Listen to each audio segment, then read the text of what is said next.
guys, welcome back to the channel. Boat build day number 5. Oh, we got a steering wheel. Oh, and we got some hydraulic steering. Look at that. Oh, it's butter. It's butter. Motor's running good. If you're asking about the pin before you say something about it, the little hose slipped back up in there so it's not completely out. I got to figure out a way to get that back out of there. But look at this. Look. Oh, baby. Yes. Let's go try it out. Let's give her a run. Motor's running better. Not quite there yet, but a long way from where we were. We're going to figure it out. Let's give her a swim. All right. Will it be a swim? Or just a spin? I guess the prop's swimming. They're spinning and the boat's swimming. Let's go. Hey guys, welcome back to the channel.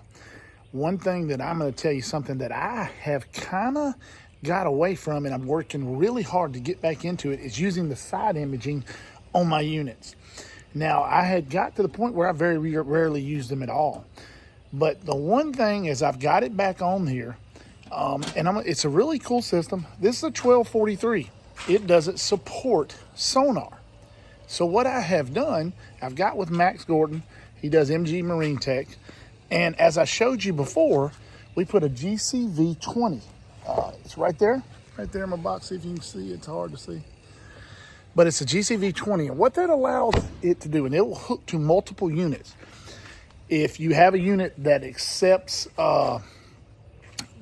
sonar, it will allow you to be able to add an extra sonar. For example, if you want to have one on your trolling motor and have one in the rear. Well, since this unit doesn't accept sonar, I use the GCV 20. And I'm running a GT36. Now, what the GT36 is, it's like a GT56. It just doesn't have traditional sonar. I don't know why that is, but it just doesn't have it. Now, where I mounted mine was when I had the boat before, this is where I mounted the original Humminbird side imaging unit way back in 2005. When I first got this boat, that's where I mounted it. It's protected in there. The boat will not hit it. It kind of protects it from stumps. The motor will not hit it. It works great. But the reason we're doing this video today is I fished this lake several times, but I took a different route. I never, ever turned my side imaging off. And the reason being, as I have started to catch lots and lots of big bass, a lot of times I put them in my live well to take pictures. Inevitably, after every big bass, I always pull brim out of my live well. When I pull those brim out of the live well, they'll be large, small, but what it's shown me is that big bass prefer feeding as a whole on brim. I know there are blue herring lakes. I know there are blue herring lakes. I know there's gizzard shad lakes, but as a whole, where I fish, they prefer brim over shad. And I guess it's because it's a larger meal, meatier meal. I don't know the exact reason. So what I do is when I'm using my side imaging, I'm always looking for brim beds.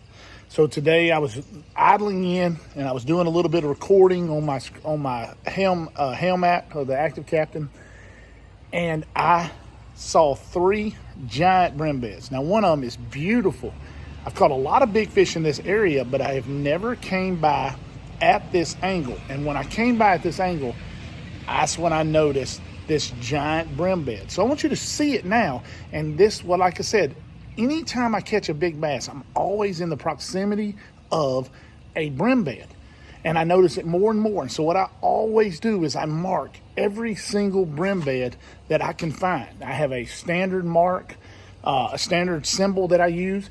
And when they get this time of the year, the post spawn of the bass, the brims start to move up on the beds. That's when you catch a lot of your large bass. You'll catch them on swim baits, glide baits. You catch them on, this is crazy, Storm. Everybody's probably seen them out at Walmart. Storm makes a bait just like this. This is a crappie, but it very well imitates a brim. These baits are great to throw this time of year. So let's look at this image now. And this is why you always leave your side imaging on. But this is also talking about the GCV 20 and talking about where I mount my transducer, and it gives you some options if you have a 1243. Let's look at that right now. All right, so I was idling back in. There's a lot of grass in this. If y'all would like me to do a breakdown of what I'm seeing on the screen, I would love to do one of those breakdown videos. We haven't done those in a long time. But on the right here, just about to go off the screen at about 30 to 40 feet, that's a 10-foot large brim bed. Beautiful bed surrounded by grass. It is an absolute perfect ambush spot for catching giant bass. Now, what I like to do is mark these spots, because I know with that bare spot, as that grass grows taller, that bare spot will maintain and stay there, and these bass will literally, what they do is get around the edges. And it's just a beautiful spot to mark and to remember. And I'm telling you, I mark every single brim bed that I see because of this situation. Now, coming into the screen on the right, it is literally right by the boat ramp. You'll see the boat ramp right there, the very clear, straight rectangle spot right on the edge of that boat ramp, right up around the point of that grass, almost to the far right of the screen, is a brim bed. And then directly on the other side of this boat dock is another brim bed.